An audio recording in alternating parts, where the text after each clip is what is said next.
Okay, this is part two of the World Bank lawyer, worked there 20 years, Karen Hudes, or Hudes. They said it differently. I'm not actually sure which way is correct, so whatever. And just a disclaimer, it is for informative purposes only. I do not co-sign to any personal opinions that others have of certain groups, yada yada. It's the information, the facts of the matter. And the matter is all of our security and actual freedom. And I know some people say, oh, conspiracy, whistleblower, blah, blah, blah, blah. But what's the worst that could happen from us actually looking into the information that she is discussing? Okay. All right, the video is about 3 minutes. I'm going to do them all in 3 minutes, and then I will actually post a link so you guys can go watch the whole interview. I think it was like an hour or something like that. But very interesting, very interesting. Okay. And who's involved in it? Well, I wasn't kidding when I said Babylon. The group that thinks they're entitled to dictate the world's entire economy is the Jesuits. And that's a group that was created in the 1500s around the time of the Reformation, which was when some countries felt that the Pope and Rome had no right to dictate what their religion was going to be.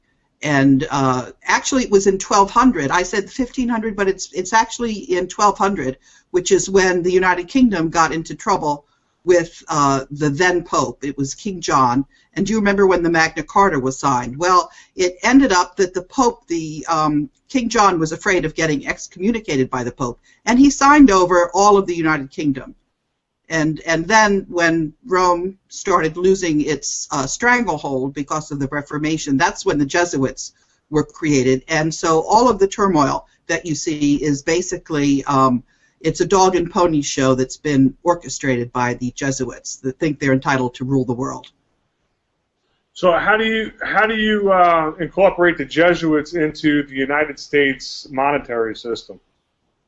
A lot of people get stuck on that, and they really don't believe that it could actually be happening in the United States. Can you explain it? Yes, I certainly can. First of all, there are what they call secret societies. That was what John F. Kennedy was talking about. I can give you a very short answer, and then in the other answers as we go along, I can show how the Jesuits are in control. But do you remember when John F. Kennedy was assassinated?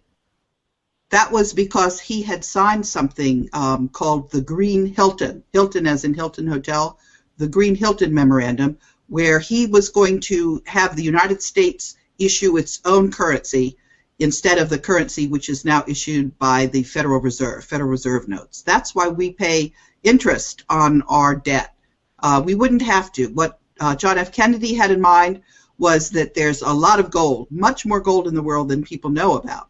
And he was going to use some of this gold to back the dollars issued by the Treasury. It was going to be honest money. And the bankers who are earning interest on our currency didn't like that. And it's the Jesuits that are earning the money on that. The money, when you pay your taxes, you issue a check that goes one place, and that's if you owe taxes, and your tax return goes somewhere else. Well, that check goes to something called the City of London, which that's because many people think that the colonies became independent from the United Kingdom. They actually never did. But so some of the money stays in the City of London, and the bulk of it goes to the Vatican. That's where our taxes go. Yeah, it's coming from the IRS? That's right. And what I was going to say is Gambino got out of jail